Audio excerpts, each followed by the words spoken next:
प्रभाग 10 मधील भारतीय जनता पार्टीचे अधिकृत 4ही उमेदवारांना पद्मशाली समाजाचा पाठिंबा. पत्रकार परिषदेत पद्मशाली समाज बांधवांनी केला खुलासा. 3 दिवसांपूर्वी जिल्हा पोलीस अधीक्षक कार्यालयासमोर एका व्यक्तीने असे वक्तव्य केले होते की पद्मशाली समाज हा पूर्णपणे माझ्या पाठीशी आहे. या सर्व बाबींचा खुलासा पत्रकार परिषदेत करण्यासाठी पद्मशाली नाते समाजाच्या वतीने अहिल्यानगर शहरात पत्रकार परिषद घेण्यात आली. यावेळी प्रभाग 10 मधील भारतीय जनता पार्टीचे अधिकृत 4ही उमेदवारांना पद्मशाली समाजाचा पाठिंबा देण्यात आला असल्याचे पत्रकार परिषदेत सांगितले आहे, असे ॲडव्होकेट राजू गाली, मुकुंद लखापती व विनोद बोगा यांनी पत्रकार परिषदेत बोलत होते. यावेळी बोलताना ॲडव्होकेट राजू गाली म्हणाले, पद्मशाली समाज हा हिंदुत्ववादी विचारांचा व छत्रपती शिवरायांना मानणारा समाज आहे. ज्या व्यक्तीने छत्रपती शिवरायांचा अपमान केला आहे त्या व्यक्तीला पद्मशाली समाज कधीही पाठिंबा देणार नाही. पद्मशाली नाती समाज हा सुज्ञ असून प्रभाग 10 नंबरमधील भारतीय जनता पार्टीचे 4ही उमेदवारांना निवडणुकीसाठी पाठिंबा देत आहे, असे पत्रकार परिषदेत सांगण्यात आले आहे. प्रतिनिधी दीपक कासवा, अहिल्यानगर. जय मार्कंडे. माझं नाव विनोद बोगा. मध्यंतरी आपल्या श्री मार्कंडे मंदिराचं थोडी पार्श्वभूमी मी सांगतो. 2016 रोजी जे मार्कंडे मंदिर म्हणजे 16च्या नंतर नारळी पौर्णिमा झाली होती. त्या दिवशी संध्याकाळी आपल्या मंदिराचा एक कोपरा ढासळला होता. तर आम्ही सर्व युवकांनी एकत्र येऊन आता आपल्या मंदिराचं जीर्णोद्धार करणं भाग आहे आपल्याला. त्यामुळं आम्ही वेळोवेळी मिटिंग घेऊन सर्व भागातील युवकांना एकत्र करून मिटिंगचे आयोजन केले. त्या मिटिंगमध्ये समाजाकडून उत्स्फूर्त प्रतिसाद भेटत होता व माझे सहकारी असं मिटिंग चालू असताना माझे सहकारी रवी दंडी यांना ते समोरचे श्रीकांत छिंदाम व श्रीपाद छिंदाम यांनी दिल्ली गेट इथं येऊन त्यांना बोलवून त्यांना तिथं शिवीगाळ व मारहाण केली. त्यामुळं आम्ही सर्व युवक आमच्या सर्व प्रतिष्ठित जे नागरिक आहे आपल्या समाजाचे त्यांना ही बातमी सांगितली. मग ह्या बातमी सांगितल्यावर आम्ही सर्वांनी मिळून मंदिराचं भूमिपूजनाचं कार्यक्रम नियोजन केला की आपण आता थांबायचं नाही, की आपण मंदिराचं भूमिपूजनचं काम सुरू करू. आणि 8 मे 9 मे आणि 10 मे या 3 दिवसीय भव्य दिव्य असा व 16 आम्ही भूमिपूजनाचा सुरू केला व तो आम्ही एकदम भव्य दिव्य त्याने केला आणि तो सक्सेस पण झाला. साधू संत पण मोठ्या प्रमाणात आले होते व आम्ही त्यासाठी महापालिकेतून परमिशन घेतली होती. बांधकाम उतरवण्याची, बांधकामाची परमिशन पण घेतली होती, जीर्णोद्धारची म्हणजे सभामंडप बांधण्याची. त्याची काय रीतसर पावती फी पण भरली होती. 2,55,000 अशी रीतसर पावती महापालिकेकडून घेतली व आम्ही आमच्या सर्व जे 50 जण पंच कमिटीचे त्यांनी आम्ही म्हटलो आपण थोड्या दिवसांनी आपण वर्गणी गोळा करून आपण ते काम सुरू करू. त्यासाठी आम्ही त्या माध्यमातून सर्व वर्गणी गोळा सुरू केली आणि ह्याच्यातच त्यामध्ये दोघं श्रीपाद छिंदाम व श्रीकांत छिंदाम हे दोघं बंधू आले व मंदिर आम्ही बांधणार, कोणी काय यायचं नाही असं आम्हाला म्हटले. त्यामुळं आम्ही म्हटलं चला भाऊ मंदिर कोणीतरी बांधून द्या, काय अडचण नाही, आपला उद्देश काय आहे मंदिर बांधण्याचं आहे. तर मंदिर बांधून आम्हाला काय हरकत नाही. पण आता त्यांनी काय केलं, मंदिर बांधताना ज्याच्या आधी जे गजानन महाराजची आम्ही दर गुरुवारी आरती करायचो तर तिथं काही समाज बांधव ज्येष्ठ व्यक्ती होते की तिथं मंगळवार पंतुलू व आपले प्रतिष्ठित व्यापारी त्रिलेश शेठ यांना त्यांनी शिवीगाळ केली की तुम्ही ह्या बाबतीत लक्ष नाही घालायचं, काहीच करायचं नाही बदल, इथं अजिबात काही विषय करायचा नाही बदल. त्यामुळं आम्ही तो विषय सोडून दिला.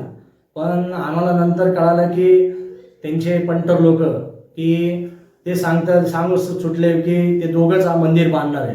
असा काहीही प्रकार झाला नाही. जे मंदिराचं व शाळेचं डिमोलेशन केलं त्या जवळजवळ सागवानी लाकडं लोखंडी गल्डर हे सगळे प्रकार होते. त्याचे जवळजवळ 15 लाख रुपये त्याचे गोळा झाले. आणि जे मार्कंडे संकुलमध्ये आपलं समाजाचं संकुल आहे त्या संकुलाचं भाडेतत्वावर जे आपण जे लग्न कार्य सगळ्या गोष्टीसाठी देतो त्या भाड्याचं पण त्यांच्याकडं पैसे जमा होते. त्या दोन्हीच्या पैशामधून ते समाज मंदिर आपलं आता जो स्लॅब म्हणजे टाकायचं काम त्यांनी केलेलं आहे. ते कोणी त्यांच्या खिशातून 1 रुपये पण काही केलं नाही. आणि फक्त समाज बांधव काच गेले की आपल्या मार्कंडे मंदिराचं तिथं स्लॅबचं कार्य आहे असं सांगून त्यांनी निरोप दिला की आपल्या देवाचं काम आहे, म्हणून तिथं सर्व म्हणजे क्वचितच थोडेच लोक समाज बांधव गेले. कारण ज्यांना माहिती होती ते गेले नाही, ज्यांना नाही माहिती होती ते सर्व तिथे गेले. आणि त्यांनी तिथं राजकीय मंदिराच्या आडापासून राजकीय वलय तिथं निर्माण केलं, राजकारण तिथं सुरू केलं. इतर धर्मियाच्या लोकांना तिथं आणून त्यांनी तिथं जाहीरपणे पत्रकार परिषद घेतली व सांगितले की तोफखान्यातून आम्ही त्या इतर धर्मियांना मदत करणार, ते इतर धर्मीय आम्हाला मदत करणार असं सांगून त्यांनी तिथं सगळे विषय आणि ते अजून एक उमेदवार आहे त्यांना मदत करणार, असं एकमेकांच्या मदतीने आम्ही निवडून येऊ असं त्यांनी सांगितलं आहे. आत्ता पण सांगतोय, मंदिर हे सर्व समाज बांधवाचं आहे, कोणत्याही 1-2 व्यक्तीचं नाही आहे. जे काही समाज मंदिर होईल ते प्रत्येक भागातून समाजाच्या बांधवाच्या 1-1 रुपयाने ते होणार आहे. कोणीही त्याच्याबाबत शंका ठेवू नये. हा मंदिराचा विषय सर्व समाज मिळून करणार आहोत. यांचा दोघांचा काही संबंध नाही आहे त्या समाज मंदिरात, आणि ते कोणते अध्यक्ष नाही, काही नाही. ही मी सर्वांना विनंती करतो की त्यांचा राजकारणापुरती फक्त वापर करतात ते मंदिराचा. राजकारण संपलं की मंदिराचं दिशाभूल म्हणजे ते सोडून देणार ते विषय. त्यामुळं जागरूकतेने सर्व समाज बांधवांनी याची दक्षता घेऊन आपल्याला जो योग्य उमेदवार आहे म्हणजे भाजप महायुतीच्या आमच्या पक्षाने त्यांना याच्या विरोधात लढण्यासाठी ताकद दिलेली आहे भाजप पक्षाने. मी त्या भाजप पक्षाचा सरचिटणीस असल्यामुळं मी पाठपुरावा केला की आमच्या पक्षाचा भाजप पक्षाचा उमेदवार आमच्या समाजाचाच पाहिजे, कारण की आमच्या समाजाचाच उमेदवार त्याला पाडू शकतो हे 100% आम्हाला खात्री आहे. त्यामुळं मी सगळ्यांना विनंती करतो, आपण सर्वांनी न भीती बाळगता, कोणत्या पैशाला आम्ही न पडता आपण म्हणजे मतदान हे निस्वार्थ भावनेने 4 उमेदवारांना भरघोस मतांनी कमळच्या 4 उमेदवारांना भरघोस मतांनी निवडून द्यावे ही नम्र विनंती. जय महाराष्ट्र, जय शिवाजी की जय. जय शिवराय. आज रोजी हा पत्रकार परिषद घेण्याचं कारण असं आहे की गेल्या 3-4 दिवसापूर्वी आमच्या समाजातील एका व्यक्तीने पोलीस अधीक्षक कार्यालय अहिल्यानगर येथे एक स्टेटमेंट दिलेले आहे. त्या स्टेटमेंटमध्ये असं सांगितले आहे की संपूर्ण समाज हा त्या व्यक्तीच्या मागं आहे.